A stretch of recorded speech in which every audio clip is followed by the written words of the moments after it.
Uyu ni wa muhungu wanyu Sam, umuhungu w'i Nyagatare, hano ni ku Muhuro Sports TV, nje kugira ngo tuganire kuri Mbappe niba byashoboka ko yaza mu ikipe ya Arsenal, kuko nabonye abantu benshi bagiye babikomozaho. Aka kanya nta bintu byinshi nshaka ko tuganiraho, aka ni aka update gatoya gahari kabanziriza ikiganiro turi bukore mu kanya. Murabizi ibibazo Mbappe arimo mu ikipe ya Real Madrid ndetse n'ibyo yateje, reka tubivuge gutyo. Buriya Mbappe yavuye mu ikipe ya Paris Saint-Germain, ari umukinnyi mwiza, ayigumuraho aravuga ati ndashaka ikipe ya Real Madrid. Murabizi ikipe ya Real Madrid ni ikipe ya mbere ku isi, ni ikipe abantu benshi bagira inzozi zo kuba bayikinira, ariko muri iyi myaka ya vuba ntabwo Real Madrid ari nziza pe. N'ikimenyimenyi mwabonye ko sezo yavuyemo muri Paris Saint-Germain, iyo sezo niyo Paris Saint-Germain yatwayemo Champions League. Bivuze iki?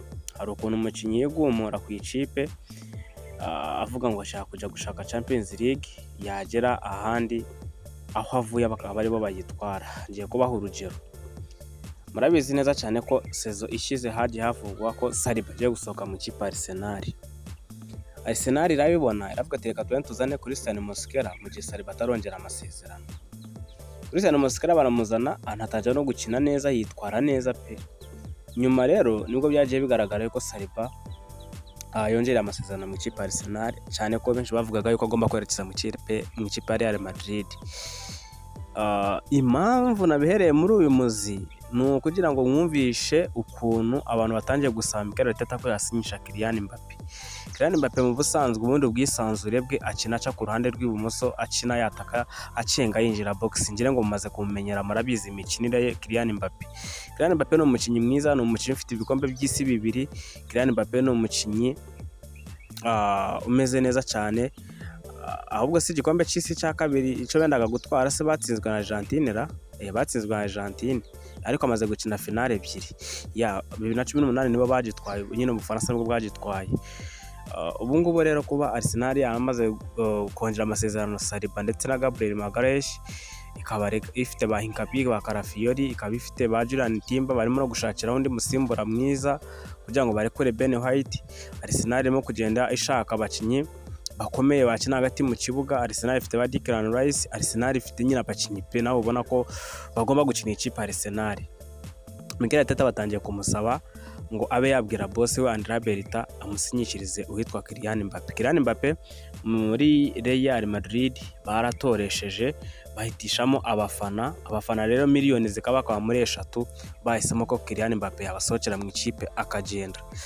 Muri iyi si rero waranganya amaso ukareba ama ekipe yose afite abawinga batyaye, usibye ikipe ya Liverpool ndetse n'ikipe ya Arsenal nizo zidafite wenda abawinga bakazi cyane ku ruhande rw'ibumoso. Ariko Liverpool yo amaburaburizo yifite Cody Gakpo, reka tubivuga gutyo ko ariwe ifite, kuko ntabwo ari kuri Luis Diaz utazi nyine udafite umukinnyi wizeye usigaye muri ekipe. Okay, impamvu mbihereyeho, abantu benshi bari kugenda bavuga bati se koko Mikel Arteta byashoboka ko yazana Kylian Mbappe? Ese Kylian Mbappe we yakwemera kuza mu ikipe Arsenal? Ko abakinnyi benshi bagiye banga ikipe Arsenal bavuga ngo ibiki n'ibiki, ngo ni ikipe iratwara ibikombe. Kubu ngubu Arsenal sezo 3 zose igenda iba close cyane kuri shampiyona, ikagenda nyine ikora steps by step muri Champions League, ikaviramo 1/8, 1/4, 1/2. Ubu ngubu bigeze kuri finale, ya itsinda ikayitwara cyangwa itayitsinda ikaviraho kuri finale. Burya hari nyine hari akantu kaba kiyongereyeho, hari detail rero uba ubura. Arsenal iramutse idatwaye Champions League, suko izaba ari ikipe idafite ubushobozi bwo kuba yitwara. Arsenal izaba ifite ibihanga, uruhande rw'ibumoso rudashobora kuba rwatanga umusaruro nko Bukayo Saka atanga umusaruro. Bukayo Saka aba mwiza ariko cyangwa se akaba mubi gusaze. Ku ruhande rw'ibumoso ho bo byibuze harimo umeze nka Bukayo Saka, mu bubi cyangwa se mu bwiza. Hari ukuntu umuntu w'ibumoso uvuga uti byibuze uyu ni Bukayo Saka w'ibumoso, kuko Martinez Trossard mu by'ukuri muri kambabwiza ukuri urimo gukina finale ya Champions League, usibye Imana yonyine yaza ikabyinjiramo iga Arsenal imigisha ba Martinez bakirukanka bagatsinda ibitego bya contre attaque. Ariko ntabwo ari abawinga wavuga ngo ni Kvaratskhelia, ntabwo ari abawinga wavuga ngo ni abawinga ba Mbappe ba Vinicius. Muri Real Madrid rero Kylian Mbappe ntabwo we yishimira gukina ku icenda wapi. Niyo mpamvu mubona iyo Vinicius Junior ari mu kibuga na Mbappe ari mu kibuga ntabwo ikipe iba nziza, ariko Mbappe yaba Vinicius Junior yaba arimo Mbappe atarimo, nyine Barcelona Real Madrid ikitwara neza, kuko Mbappe we aba yifuza gukina aca ku ruhande rw'ibumoso kandi urwo ruhande yarusanzeho Vini, kurumukuraho rero byaba ikibazo. Arsenal bakareba ko ariyo kipe ifite ibibazo ku ruhande rw'ibumoso, ngaho Nico Williams biranga, ngaho irimo irashaka ba Anthony Gordon, ngaho irimo irashaka ba Kvaratskhelia. Ni ikipe aka kanya ifite ubushobozi bwo kubazana umukinnyi akagira gute akaba yayikinira. Ikintu cyo kwibaza ni Arsenal amafaranga Mbappe aba yashaka guhembwa yayamuha cyangwa kugira ngo Mbappe aze mu ikipe Arsenal bamushyiraho kondisiyo zivuga ngo ugomba kugabanya umushahara amafaranga uhembwa, ntabwo ugomba kuba nyine ikigenge mu ikipe, niba uje ugomba kuringanira n'abandi, ugomba kwitwara nk'abandi, dressing room ugomba kwemera ukayoborwa na Martin Odegaard nyine kuba kapiteni. Abantu benshi rero bakagenda babihuza akavuga ati nyamara Arsenal yareba uburyo yazana Kylian Mbappe. Ntabwo ibi bintu ndimo kubibabwira ngo Mbappe ngo agiye kuza mu ikipe Arsenal, oya, ahubwo se birashoboka ko yaza mu ikipe Arsenal, kuko hariho abenshi n'ikinyamakuru Arsenal Fans TV baravuga ngo Kylian Mbappe to Arsenal, yes or no, nyine nabo bagashyiraho akabazo, ese Mbappe yajya mu ikipe Arsenal, yego cyangwa oya.